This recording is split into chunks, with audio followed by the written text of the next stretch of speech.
The rain hadn't let up all day, the kind that drummed steady against the sidewalks of the South End and pooled at the corners of Harrison Avenue. I hurried from the garage under an umbrella, my laptop bag heavy against my shoulder, already planning a late night of sketch revisions. By the time I reached the lobby of my building near Ink Block, my shoes were damp, but the sight of polished marble floors and the familiar nod from the concierge usually brought comfort. Not tonight. Something felt off the moment the elevator doors opened to my floor. A faint smell of cardboard and adhesive tape reached me before I even unlocked the door. When I pushed it open, the scene was unrecognizable. Towers of cartons blocked the living room windows, my scarves, folded wrong, poked out of half-sealed boxes, stacks of shoes, my sketchbooks. Even framed photographs had been stripped from the shelves and packed away. Sitting on the sectional, legs crossed and phone in hand, was my sister Lavinia Lavie to everyone else, though the nickname had long lost its warmth for me. She didn't look up right away. Instead, she tapped her screen, let out a little laugh, and then finally said, as if it were the most natural thing in the world, "We need to clear space. My husband and kids are moving in next weekend." Jonah was there too, standing awkwardly by the coffee table. His face was pale, his hands tied around the back of a chair. He didn't speak. On speakerphone, our parents chimed in faintly, their voices tinny with distance. My mother's words, "It's practical, darling. Families should stay together," felt like another box being taped shut. I dropped my keys on the counter with a metallic clatter, the sound sharper than I intended. "You're moving in." My voice barely carried, but Lavie smiled as if she had already won something, while she went on about bedrooms and how children needed space. My eyes drifted to the hallway closet. Wedged between the vacuum and a stack of fabric bolts was a slim red binder. The lease. My initials on every page. My name, alone. I didn't touch it. Not yet. Instead, I stepped further inside, letting the door click shut behind me, the boxes standing like silent witnesses to what had just begun. It hadn't started with boxes. It began weeks earlier, on a gray afternoon when Lavie showed up at my door with 2 rolling suitcases and a practiced sigh. "Just a few days," she said, brushing past me before I had even set down my coffee. Jonah looked startled but gave her a weak nod. I told myself it was temporary, that she would vanish as quickly as she had appeared. By the second week, the guest room was no longer mine to offer. She had filled the dresser with discount store clothes and draped the bed in a throw that clashed with the neutral palette I had chosen. Soon, the guest bathroom was painted lavender, a color so sharp it bled into the hall whenever the door opened. When I asked about it, she tossed her hair and replied, "You're welcome." Packages began arriving almost daily. Groceries ordered through my Prime account. Rugs with bold patterns that fought against the polished wood floors. Wall art with faux inspirational quotes. The apartment I had curated carefully, every detail tied to years of work, felt hijacked by someone with no stake in paying for it. Jonah grew quieter as his health dipped. He winced at the clutter but said nothing, explaining softly at night that he didn't want to start a fight. Our parents called from Cambridge and assured me this was only what families did.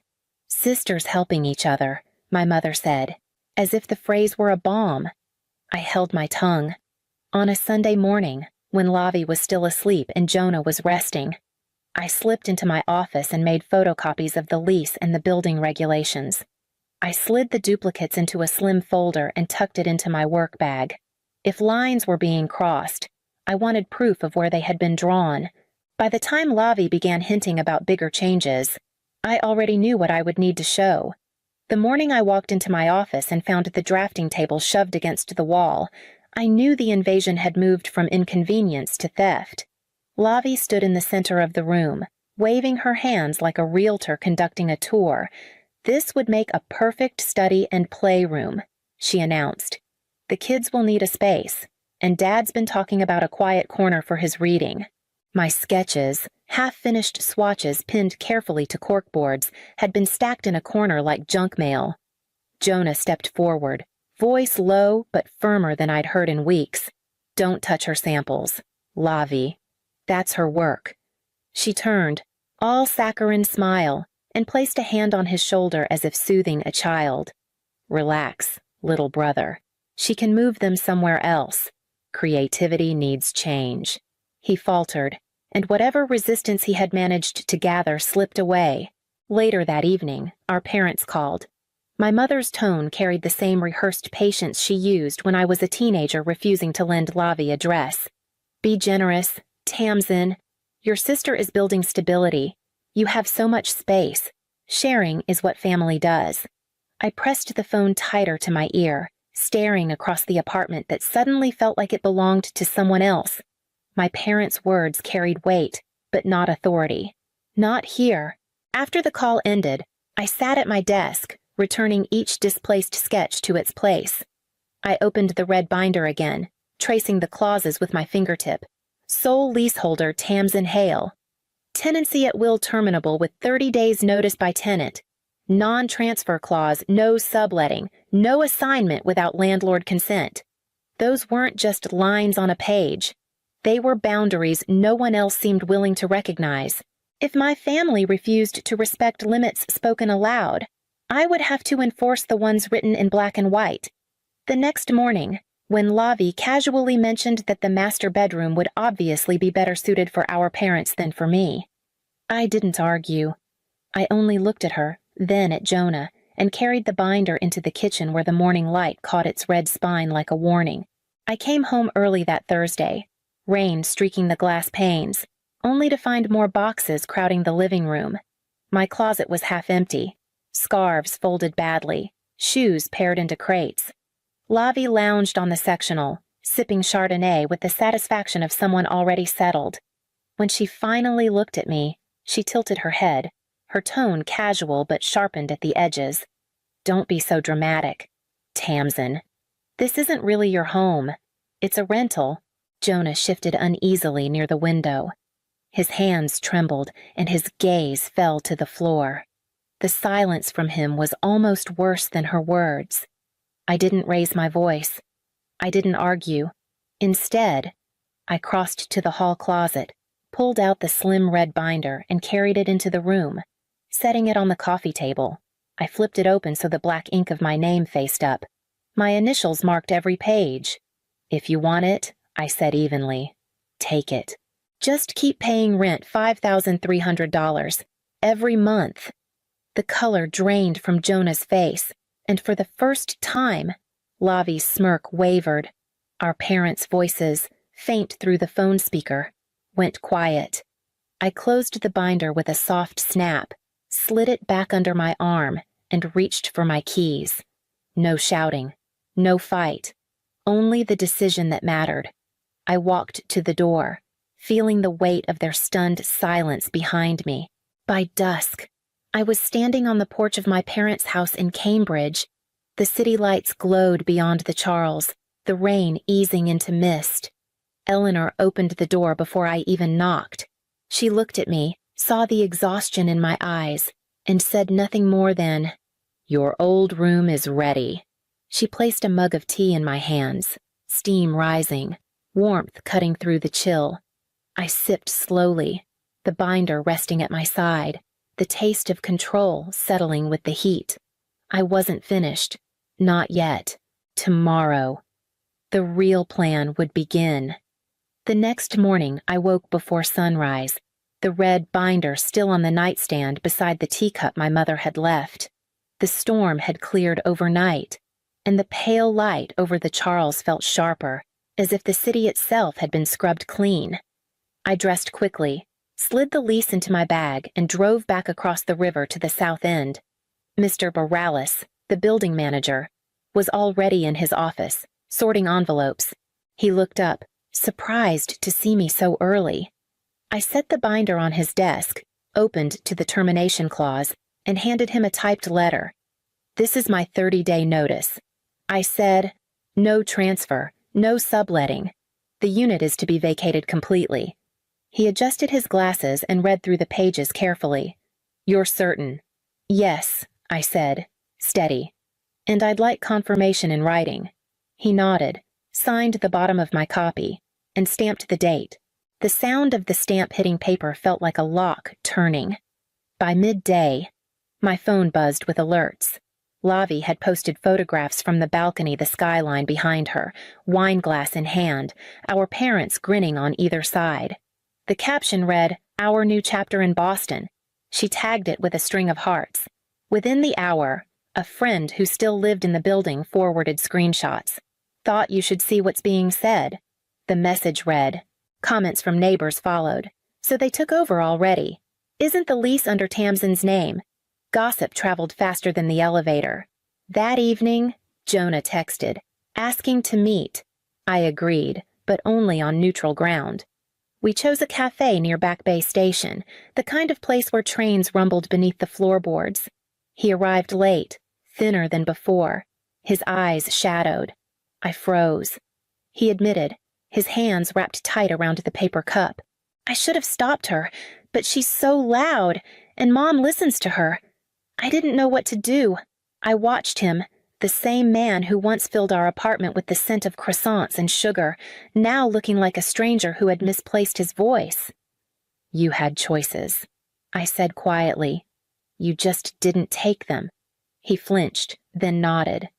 "What happens now?" I leaned back, letting the clatter of dishes fill the silence between us. "The clock is ticking," I said. "They think they've moved in, but all they've done is start a countdown." I left him there, staring into the steam of his coffee, and stepped into the night air, already thinking of what would come next.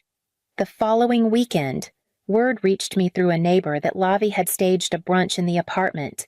By the time the video clip landed in my inbox, I already knew what I would see: a loud gathering, wine flowing before noon, and her voice carrying above the clatter of dishes. She gestured down the hallway with a flourish, saying, "We'll renovate this stretch. Open it up. Perfect spot for the kids' gallery wall." Later, she announced, "That little office, we're turning it into a yoga room." It's all about vibes. Our parents were there, smiling tightly as if their approval could will her plans into reality. A week later, I learned they had cashed in part of their Cambridge home equity line to help with transition costs. The money vanished into furniture deliveries and contractors who never arrived. Mr. Rallis kept his distance but sent me polite updates. Lavi had tried to approach him with Owen at her side, insisting that since they were the real residents, the lease should be amended. He explained, again, that the lease was non-transferable, that I alone held rights to the unit. "They don't want to hear it," he told me. But the record is clear. Each note from him, signed and dated, went straight into my growing file. Meanwhile, Jonah called, his tone softer than it had been in months. He admitted he was looking for a place of his own, not in the South End, but closer to Harvard Square. He would use the small inheritance his grandmother had left him, enough for a deposit and a few months' rent. "I need to prove I can live without being carried," he said. For once, I heard determination instead of excuses. I kept my responses measured, neither forgiving nor condemning. "If you're serious, start with your own lease." I told him. The days passed, and I watched from a distance as Lavi's certainty grew louder. She posed for more balcony photos. Our parents tagged in every post. To the outside world, it looked like victory. To me, it looked like a family digging steadily deeper, blind to the ground giving way beneath their feet. The 30-day clock moved forward, and with each tick, I knew the fall was coming. On the final morning of the lease period, I woke to an email from Mr. Rallis confirming that maintenance would post access notices on the unit door. By noon, the messages were up. The apartment would be vacated by the end of the week. I set my phone aside, poured a second cup of coffee, and waited. The call came faster than I expected. Lavi's voice burst through the line, shrill and cracking. "The manager says we're being evicted." "What the hell is going on?" I let her words settle before answering. "The lease is in my name. Lavi. Only mine. The rent is $5,300 a month, and subletting is prohibited." "You knew that when you moved yourself in." "You can't do this," she shouted. "We've invested everything Mom and Dad sold their house. Owen quit his job, I cut her off. You didn't ask. You assumed. And assumptions don't hold leases." Later that afternoon, my phone buzzed again, this time with a link. A neighbor had recorded the chaos unfolding in the hallway. The footage showed Lavi pacing in front of Mr. Rallis, her voice high and furious, accusing him of betrayal. Our mother sat on the steps clutching a potted fern like it was a lifeline, while Frank strode back and forth, his face dark with anger. The camera caught him stopping suddenly, turning on his eldest daughter. His words were clear, even without the audio. "You told us this place was yours." Behind them, Jonah leaned against the wall, hands stuffed in his jacket pockets, saying nothing. His silence looked heavier than any argument. I watched the video twice, then closed it. The noise, the anger, the humiliation, none of it touched me anymore. What mattered was that the lie had collapsed in front of the very people she had convinced. The 30 days were up, and the walls she had claimed as her own no longer held her. The fallout had only begun, and I knew the next call would not be about defiance, but about consequence. Within a week of the eviction, Lavi and her family had vanished from the South End tower they had tried to claim. Word filtered back through relatives that they were staying with cousins in Quincy. 4 bodies crammed into a spare room meant for storage. That didn't last long. Soon, they moved into a budget motel near South Station, a place where the walls were thin and the air smelled of bleach and desperation. The gossip traveled even faster than they did. A colleague forwarded me a photo snapped by a commuter Lavi behind the counter of a 24-hour diner, hair tied back, apron stained. Another message showed my father sweeping a tiled floor in the background while my mother wiped down tables. The same people who once lectured me about generosity now wore exhaustion on their faces, paying a price they never thought could reach them. One evening, Eleanor called. Her voice trembled in a way I hadn't heard before. "We should have listened. Tamsin, we believed her because we wanted to believe. I'm sorry for the pressure we put on you. Frank came on the line after gruff and brief. We were wrong. It was the closest I had ever heard him come to admitting fault." Jonah reached out too. We met on a quiet Sunday in Cambridge, this time without excuses. He told me he had signed a lease for a small studio near Harvard Square using his grandmother's inheritance. "I need to learn to stand on my own," he said. "No more hiding behind you, or behind them." He admitted his weakness plainly, then mentioned he had begun therapy to face what silence had cost him. I didn't answer right away. Instead, I studied his face, the lines deeper, but steadier than before. Maybe accountability had finally broken through where apologies never could. As I walked home that night, the city lights reflected across the river, steady and indifferent. My silence, my patience, my refusal to wrestle in their chaos had done more than any outburst could. Justice had unfolded in its own time, and I hadn't needed to force a single piece of it. What remained was to decide what to build once the rubble had cleared, and how much of the past I was willing to carry forward. Months passed, and the noise of that disastrous season faded into something quieter, almost like background static. My business had a profitable quarter, enough for a substantial bonus. Instead of pouring it into expansion, I signed the deed on a 1-bedroom condo tucked along the brick-lined streets of Beacon Hill. Smaller, yes, but filled with light that spilled across old pine floors and climbed up walls that felt like they had been waiting for me. I moved slowly, choosing each piece of furniture with intention. No rushed deliveries, no compromises to please anyone else. The first thing I hung was not a mirror or a painting from another hand, but a textile I had woven myself linen and indigo threads stretched into a pattern I'd designed long before the chaos. It anchored the space as mine in a way no contract ever could.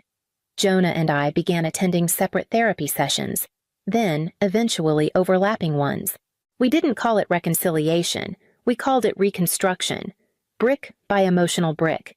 We tested whether trust could be rebuilt without erasing what had been broken, Progress came in small gestures. He signed his own lease, paid his own bills, and showed up on time. For the first time, I saw him take up responsibility not as a burden, but as a choice. One afternoon in early spring, I stepped out of a fabric shop near South Station and saw her. Lavi stood outside a payday lender, clutching paperwork, her expression brittle. Our eyes met briefly. Neither of us spoke. She turned away first, heels scuffed, bag fraying at the seams. I felt no rush of triumph, no anger, only the certainty that the chapter had already closed. That evening, Jonah came over for dinner. He brought loose-leaf tea and set it carefully on the counter. In my new kitchen, he did not touch a drawer or a cupboard until I gestured. He poured water into mugs and sat across from me, patient, present, and unassuming. As I watched the steam rise between us, I understood something clearly. Power was not about holding on or forcing outcomes. It was about walking away at the right time and letting the trap seal around those who had built it for themselves.